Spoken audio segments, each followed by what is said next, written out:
Maybe this sounds familiar. Your hands start to shake, your heart races, and even though you know you studied, the second that exam starts, your brain goes completely blank. Test anxiety is incredibly common in nursing school, and it can mess with your confidence, your grades, and your well-being. That's where RULA comes in, R-U-L-A. RULA is a mental health care platform that connects you with licensed therapists who actually take your insurance. They accept over 100 insurance plans, and sessions can cost as little as $15. Even better, you can get matched with a therapist based on your needs and goals, with availability sometimes as soon as tomorrow. There are no wait lists, no confusing paperwork, just real, affordable care designed to help you feel more in control before, during, and even after that next exam. Thousands of people are already using RULA to get affordable, high-quality therapy that's actually covered by insurance. Visit rula.com/nursemo to get started. After you sign up, you'll be asked how you heard about them. Please support the show and let them know I sent you. That's rula.com/nursemo. You deserve mental health care that works with you, not against your budget. Hello and welcome to an encore episode of the Straight A Nursing Podcast, where I pull an episode from the archive that I want you to see because it's an oldie but a goodie. So I'm re-releasing this episode. It's from way back, so way back, episode 88. But it is such a vital skill that new students often struggle with. And you know, I hate to see you struggle, so I'm making sure that you see this one. So this episode shares some pro tips for taking and interpreting vital signs. And an area that I would like to emphasize in this re-release is that blood pressure measurements can be falsely elevated or falsely too low if the measurement isn't done properly. And one of the big things is if the cuff doesn't fit properly. So if the cuff is too large, it's going to be falsely low. If the cuff is too small, it's going to be falsely elevated. So the very first thing I want you to do is always make sure that your cuff fits. Even if your patient comes from another unit with a cuff already in place, I can't tell you how many times that cuff has been the wrong size. So always double check. And then there are quite a few other things that can cause a falsely elevated blood pressure reading. And I talk about these in episode 424. So I would love for you to go back and listen to that episode to get a really good idea of some things that can cause that reading to be high. Some of them will probably surprise you. A couple are talking during the exam, and if the patient has their leg crossed, and if you take the reading over clothing, which I see done all the time. So to ensure proper reading, make sure your cuff is a proper size, follow the tips that I share in episode 424, and of course, listen to this encore episode for tips for vital signs as a whole. Here you go.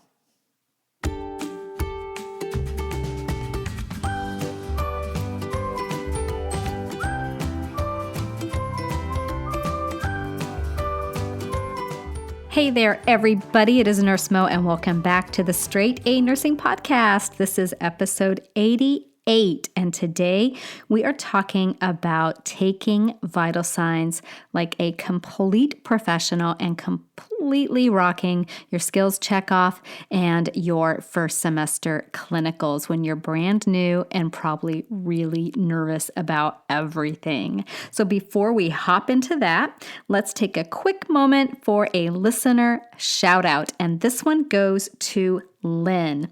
So Lynn writes and says, "Hi there. I am so glad I found your info and tools. I am 56 years old and ready to embark on a new adventure in an ASN program. I don't feel as alone as I did before I found your website and bought your book. Thanks for being here for us. I know I will use your resources a lot." Thank you so much, Lynn. I really appreciate the nice message that you sent. It really does fill me with a lot of joy to know that all the work that I do actually does reach people like you and help you make the most of your nursing school journey. So if you guys want to be on the listener shout out, you can just leave a review wherever you listen to this podcast, or shoot me an email, or send it on Facebook or Instagram, or however you like to communicate. I love hearing from you guys, and I love sharing your messages out for everybody else. So again, today we're talking about taking vital signs. So when I was a brand new nursing student, I was as brand new as you could possibly get because I had never worked with patients. I know a lot of you have worked as techs or some kind of nursing assistant and have some really great solid background knowledge, but a lot of students don't. They come into this knowing nothing. So those first few days in clinical can be really scary. I remember I was taking a patient's vital signs, or about to take a patient's vital signs, and it was like 6:30 in the morning. It was super early, and I did not know how to work the machine. It was different from the ones we had at school, and I could not figure it out. And somebody came in early. I think it was a surgical resident or a medical student. So I asked them if they knew how it worked, and they didn't know how it worked. And I just felt like I was lost because I didn't even know the basics of how to get this patient's blood pressure and all of that. So anyway, I just felt really alone in that moment. And I was also really nervous about my skills checkoffs in this area. So we're going to talk through some tips for taking vital signs so that when you go to your skills checkoff or you go to clinical those first few times, you feel more confident and you don't feel like you're alone in this, because I'm here with you. Okay, so let's get going. So the first one that you'll likely learn is simply taking a temperature. So this one's actually pretty simple. You've probably done it on yourself a lot of times, on your kids if you've got kids. So one thing to know about taking an accurate temperature is that there are several different places to obtain a reading.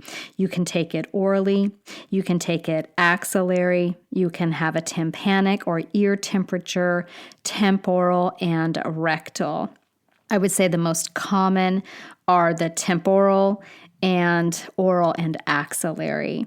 So for an oral temperature, you want to make sure that the sensor goes all the way underneath the tongue. And I'm really good at misjudging this and poking people too hard. So if the patient's able to help, I have them place the thermometer in their mouth themselves so that I don't jab them too much on that tender spot under the tongue. You also want to be mindful that they haven't had anything hot or cold to drink for the few minutes prior to taking an oral temperature. Another very important thing to be aware of is that if you're getting an axillary, a tympanic, or a rectal temperature, note that the reading is going to be different than what it would be if you had obtained it via that oral route. So the rectal and tympanic readings are about 0.5 to 1.0 degrees Fahrenheit higher than what you would read on an oral temp. And that axillary and temporal readings as well are typically 0.5 to 1.0 degrees Fahrenheit lower than what you would get from an oral reading. So if you're taking a rectal temp, big tip here, guys, make sure you're either using a rectal thermometer or you keep a very, very good grip on it. Otherwise, you just bought your ticket to the emergency room or the operating room for your patient to have that removed. Okay, so now let's move on to pulse, taking an accurate pulse measurement. So here's a little tip for when you're in your skills lab and your skills checkoff. It is a lot easier to get a pulse reading and feel the pulse on a patient or an individual who is well hydrated. So let's say you're doing your skills checkoff with a classmate. You guys should agree to hydrate well before class so that you can have that strong, good pulse. That's a lot easier to palpate than for someone who's, say, not well hydrated or who has a low blood pressure. So the tricky thing about getting a pulse reading is that you'll have to learn how to locate them in various parts of the body. So here are a few tricks I have found that work pretty well. So the first tip for getting an accurate and good pulse reading is don't press too hard. When you're nervous and you're in skills lab or check off or with a patient, you might be nervous and you might clamp down on that artery a little too hard. Doing that can actually occlude the pulse and you're not going to be able to palpate anything. So place just enough pressure to feel the pulse and then back off just a little bit. That should be perfect for feeling those pulsations as you count them. For a brachial pulse, now this one was really hard for us to learn, but we figured out finally that to take a good brachial pulse and find that point, be sure to straighten the arm all the way, almost hyperextend the elbow if you can. And what that does is it pushes that artery up towards the surface just a little bit. So as you're palpating for this one, start at the inner aspect of the elbow and move outward about 1 inch. Start your search there and move around in tiny increments until you catch it. And I want you to practice brachial pulses on a lot of different people of a lot of different body sizes because it is a tricky one to find. And the more you practice, the better you'll get at finding it on people when you need to, like say when your patient is in the ER with a low blood pressure and you can't get a radial pulse, but maybe you could get a brachial pulse. Okay, carotid pulses are really handy because that's typically the one that you'll assess when you are suspecting your patient is pulseless or when there's a code situation happening when you do a pulse check. It's typically at the carotids, though sometimes at the femoral artery as well. However, people with bigger necks or people with central lines in place may make it a little bit tricky to find this pulse. So I like to practice on necks of all shapes and sizes. Your landmark, of course, is the trachea. So you can usually find the trachea pretty easily. You want to find the trachea, then go just to the side of it, and you should be able to feel a nice solid pulse. This is the one that you probably check all the time if you're into exercising and checking your heart rate zone. So practice on yourself and then find a friend or family member who will let you practice on them. And again, different sizes, shapes, ages, all of that is going to help you the most when you're in your skills checkoff and when you're working with real patients in clinical. Now, the femoral pulse is another very handy one to palpate during a code, like I mentioned. To get a femoral pulse, to feel it, you really got to get in there. So you can't be shy. I mean, it's all up in the patient's groin, basically. So you don't typically do this unless you absolutely have to. So you always, of course, want to respect your patient's privacy and modesty. And if they're awake, be sure to explain what you're doing and why. Even if they're not awake, I still explain to people what I'm doing and why I'm doing it. So the femoral pulse, again, often used in a code situation. Popliteal pulses can be very tricky. And for this one, I find using a Doppler to be kind of my go-to method because it can be really hard to feel a good popliteal pulse. But if you do need to palpate it for your skills checkoff, you want to bend the knee a bit and get the fingertips into that popliteal fossa. And the pulses will likely be pretty faint and difficult to palpate just because they're covered with a fair amount of tissue there. Press a little bit harder, but don't occlude it and don't stress if you can't find it. As long as those distal pulses are present in the dorsalis pedis and the posterior tibial, then you know you've got a popliteal pulse. But you may have to do this for your skills checkoff or assess it in a patient who maybe has had amputations below the knee. Let's be honest, we all know that your shift starts before you even walk onto the unit. What you wear can totally set the tone for the day, and that is why I am so excited to be getting my first set of FIGS scrubs. Back in nursing school, I was handed these scratchy, boxy scrubs that honestly felt like wearing a paper bag. Not exactly a confidence boost, but FIGS is changing that. They make scrubs for modern medicine. They're well-fitting, they're really comfortable, and they are actually designed for people who work in healthcare.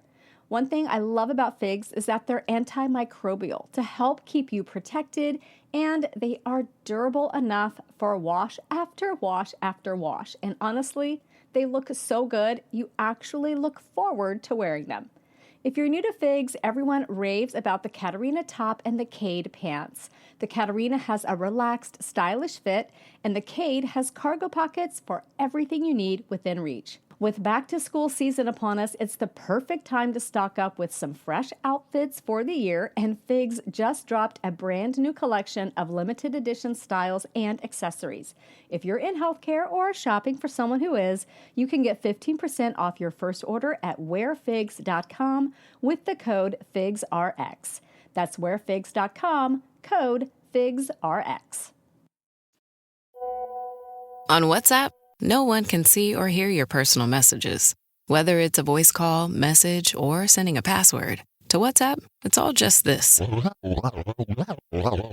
So whether you're sharing the streaming password in the family chat or trading those late-night voice messages that could basically become a podcast, your personal messages stay between you, your friends, and your family. No one else. Not even us. WhatsApp. Message privately with everyone. And then we have our posterior tibial pulses. They're going to be right in that hollow behind the medial malleolus. Typically very easy to find once you know where to look. And then the dorsalis pedis, these are just lateral of the extensor tendon of the great toe. And you can usually see this pretty well if you have the patient flex their toe back. Now, to feel the pulse well, you want the patient's foot relaxed. These dorsalis pedis pulses took me and my classmates a fair amount of practice.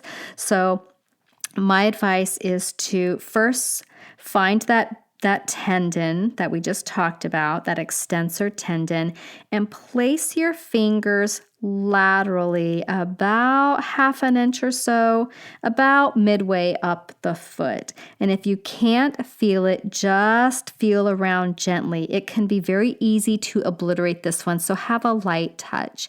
And be systematic as you're moving around. Don't just move around randomly because you could miss it. First, I would go, up or down the foot. And then from there, I would go, side to side at various spots along the length of the foot until you find it. And then if the patient's dorsalis pedis is in a little bit of a different spot than you anticipate, and people's feet are all different, so you will always find it in the exact same spot. It just depends on in where that person it comes up closer to the surface of the skin. So if it's in a difficult to find spot or it's very faint and hard to find, I always recommend marking it with a Sharpie if you can. So that'll save you a lot of time in the future, especially if you're having to use a Doppler to get pulses on someone's dorsalis pedis and posterior tibial, or wherever, but those are the common places that we use a Doppler on people. And then I always mark a Doppler with a Sharpie. It just saves so much time when you're going back in there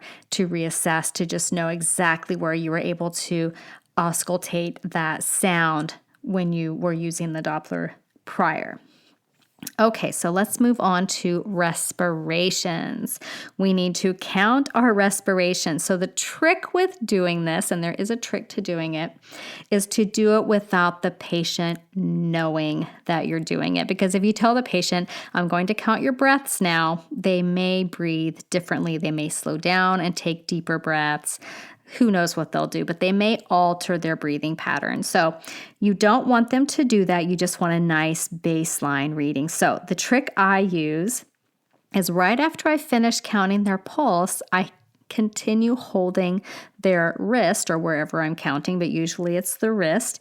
And I keep my fingers there on the radial artery and pretend I'm still doing that, but I'm actually counting their respirations. And they have no idea I'm doing it, and they're breathing however they're going to be breathing. So if their rhythm is very regular, you can probably get away with counting for 15 seconds and multiplying by 4, though you would get a more accurate number if you count for 30 seconds and multiply by 2. If the rhythm with their breathing is very irregular, go ahead and count for the full 60 seconds. Of course, if your clinical professor, your skills lab instructor has different guidelines for this, of course, follow their instructions. Okay, let's move on to blood pressure. To take an accurate blood pressure using your cuff and your stethoscope, you're going to have really good ears. And in your skills checkoff, you will be using this method to get a blood pressure. You're not going to be using the automatic machine to just get it for you. You need to be able to auscultate the blood pressure.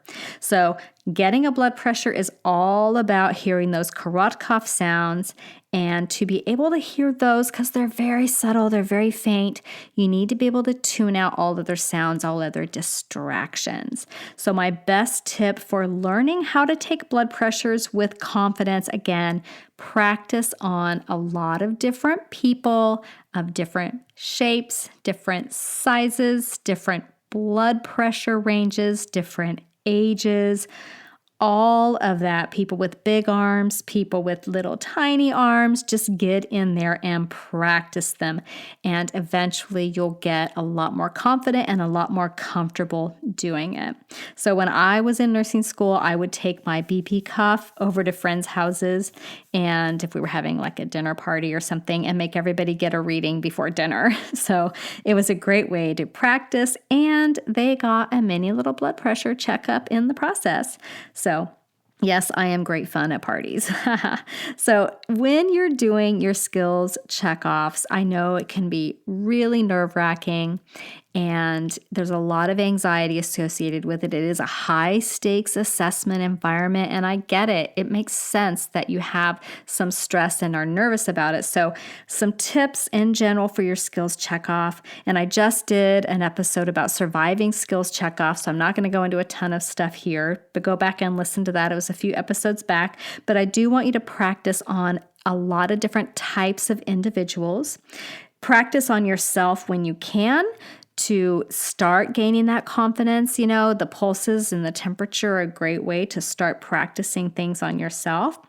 Hydrate before your checkoff and have your partner hydrate as well. That'll make your blood pressure reading a little better. That'll make your pulses easier to find.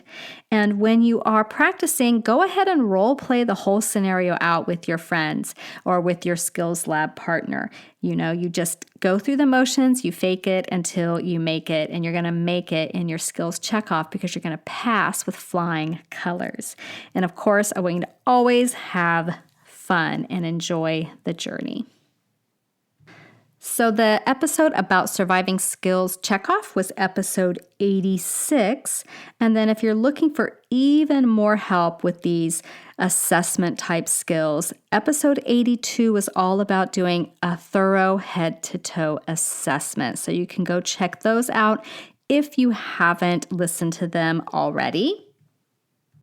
So if you're listening to this podcast on the day that it drops or close to it, that means we are here in the US celebrating Valentine's Day. So I just wanted to say that I love you guys, and to show how much I love you, I am offering you the electrolytes bundle for 30% off for February 13th, February 14th, and February 15th of 2020. So you can go to my website, click on the link for the study guides, and it should be pretty easy to find from there, and use the discount code LOVENursing2020, LOVENursing 2020, and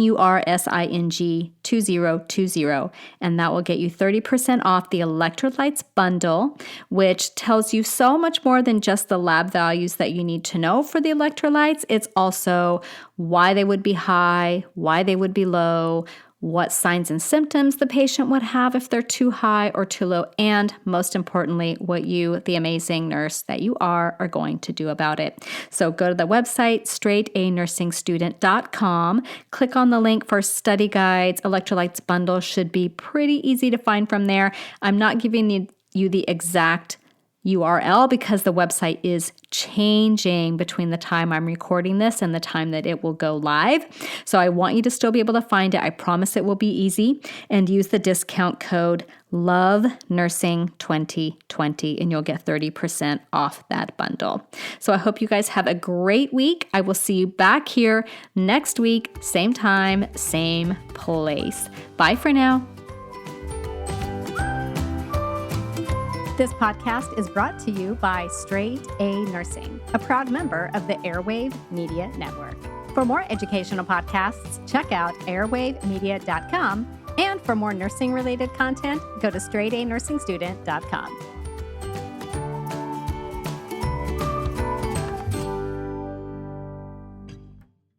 Here's the deal. Nursing school is challenging, but it doesn't have to be a total disaster. Crucial Concepts Bootcamp gives you the foundation skills that they assume you already know, like how to study and organize your notes. It's covered. How about dosage calculations? Absolutely, we cover that too. How about how not to freak out during your first clinical day? Absolutely. Join thousands of students who started smart.